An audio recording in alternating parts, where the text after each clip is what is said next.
মুসা আলাইহিস সালাম আল্লাহর সাথে সরাসরি কথা বলতেন। ওয়া কাল্লামাল্লাহু মুসা তাকলিমা। সুবহানাল্লাহ। আওয়াজ করে সবাই বলেন সুবহানাল্লাহ। এখন বনি ইসরাইল হচ্ছে পৃথিবীর সবচেয়ে গোয়ার জাতি। তারা বলে, মুসা তুমি যে আল্লাহর সাথে কথা বলো আমরা তো দেখি না, তুমি যে কথা বলো আমরা তো শুনি না, তো কি করতে হবে? বনি ইসরাইল বলে, আমাদের মধ্য থেকে 70 জন নিয়ে যাইতে হবে তোর পারে। ওরা আয়েশা যদি কয় হ্যাঁ আমরা শুনছি, তাহলে বিশ্বাস করবো। কত বড় ডাকাত দেখছেন বনি ইসরাইল। এদের যে গোয়ার জাতি নাই, এত গোয়ার তুমি করেছো মুসা আলাইহিস সালাম। তুমি যে আল্লাহর সাথে কথা বলে আমরা তো দেখি, কি করবো? 70 জন আমাদের বন্ধু বান্ধব যে যদি দেখে, তারা বললে ওকে আসো, 70 জন আসো। 70 জন নিয়ে গেল। মুসা আলাইহিস সালাম হারুন আলাইহিস সালামকে খেলাফা দিয়ে গেলেন, আল্লাহ ওনাকে নবী বানালেন। মুসা আলাইহিস সালাম বললেন, হারুন খবরদার, বনি ইসরাইলের মধ্যে তাওহীদের বাণী প্রচার করবা, ঐক্য ধরে রাখবা, বিচ্ছিন্ন হতে দিবা না। চলে গেছে। এইদিকে বনি ইসরাইলের এক দুষ্ট লোক ছিল, নাম সামিরি। কি নাম? সামিরি।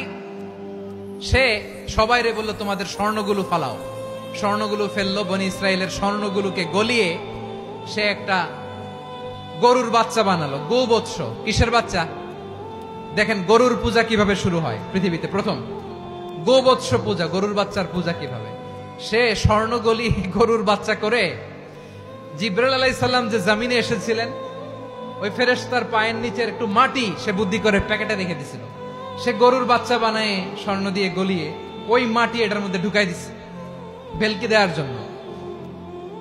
স্বর্ণ দিয়ে বানানো গোবৎস গরুর বাচ্চার গায়ে যখন সেই মাটি ছুঁড়ে দেয়া হলো, এখন বাছুরের ভেতর থেকে ভ্যাঁ ভ্যাঁ আওয়াজ আসতেছে। কি আসতেছে? সবাই তো অবাক।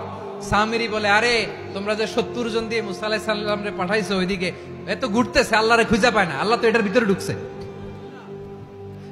নাউজুবিল্লাহ বলবেন না?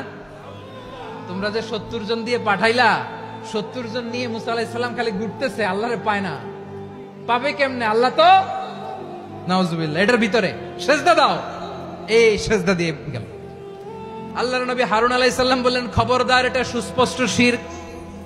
আল্লাহ সব গুনাহ মাফ করে, শিরকের গুনাহ মাফ করে না। খবরদার, তোমরা থামো। কে শোনে কার কথা?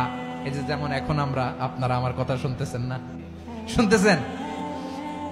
হারুন আলাইহিস সালাম বললেন, খবরদার, এই শিরকি কাজে তোমরা সংযুক্ত হয়ো না। তোমাদেরকে কি মনে নাই আমার ভাই মুসা আলাইহিস সালাম কি বলছে? আল্লাহ শিরক মাফ করে না। খবরদার, শিরক করো না, আল্লাহরে ভয় করো।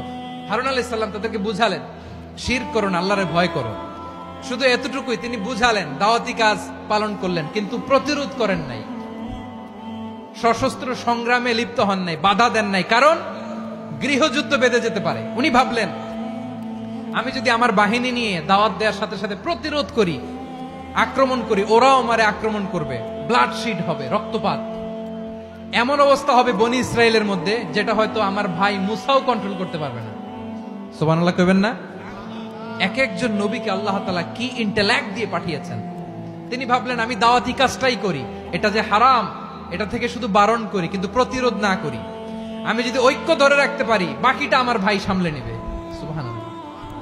হারুন আলাইহিস সালাম প্রতিরোধ করলেন না। বনি ইসরাইলের মধ্যে গৃহযুদ্ধ বেঁধে যাওয়ার আশঙ্কায় প্রতিরোধ করলেন না, আক্রমণ করলেন না, শুধু দাওয়াত দিলেন।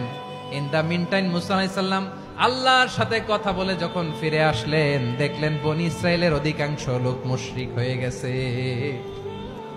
মুশরিক হয়ে গেছে। মুসা আলাইহিস সালাম রেগে গেলেন। রেগে প্রথমে বনি ইসরাইলদেরকে অ্যাটাক না করে ভাইয়ের দাড়ি ধরলেন। হারুন আলাইহিস সালামের দাড়ি আর চুল। মেজাজি নবী ছিলেন।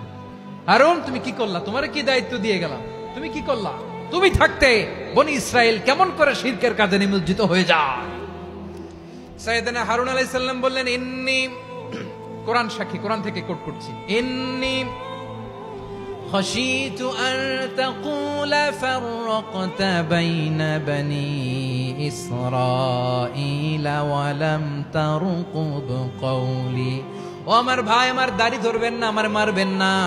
আমি ভয় করেছি, আমি ভয় পেয়েছি, না জানি আপনি বলেন তুমি কেন খাশিতু আন তাকুলা ফাররাকতা বাইনা বনি ইসরাঈল, আপনি এসে আমারে যদি বলেন তুমি কেন ঐক্য ধরে রাখলে না, কেন মারামারি হলো, কেন রক্তপাত হলো? তোমার কি এই দায়িত্ব আমি দিয়ে দিয়েছিলাম? আমার কথার দিকে কি তুমি ভ্রুক্ষেপ করো নাই? আমি যে বলছি তাওহীদের বাণী প্রচার করবা আর ঐক্য ধরে রাখবা, আমার কথা কি শোনো নাই? আপনি আমারে ধমকাবেন, এই জন্য আমি প্রতিরোধ করি নাই, আক্রমণ করি নাই, গৃহযুদ্ধ আটকানোর জন্য কিন্তু আমি দাওয়াত দিয়েছি। সুবহানাল্লাহ পড়েন। ঐক্য ধরে রেখেছেন। মুসা আলাইহিস সালাম মুহূর্তেই সামিরীকে আক্রমণ করলেন, অ্যাটাক করলেন, শাস্তি দিলেন। মুহূর্তেই ওই গোবৎস গরুর বাছুরকে ভেঙে চুড়ে মেসাকার করে সাগরের মধ্যে ভাসিয়ে দিলেন। পুরো বনি ইসরায়েলকে আবার তাওহীদের উপর প্রতিষ্ঠিত করলেন। পড়েন সুবহানাল্লাহ। এই ঘটনা থেকে শিক্ষা কি? শিক্ষা হচ্ছে আপনি শিরকের আড্ডাখানা দেখলেও বৃহৎ স্বার্থে তাওহীদের দাওয়াত দিবেন, প্রয়োজনে আপনি ঐক্য নষ্ট করবেন না। সুবহানাল্লাহ পড়বেন না?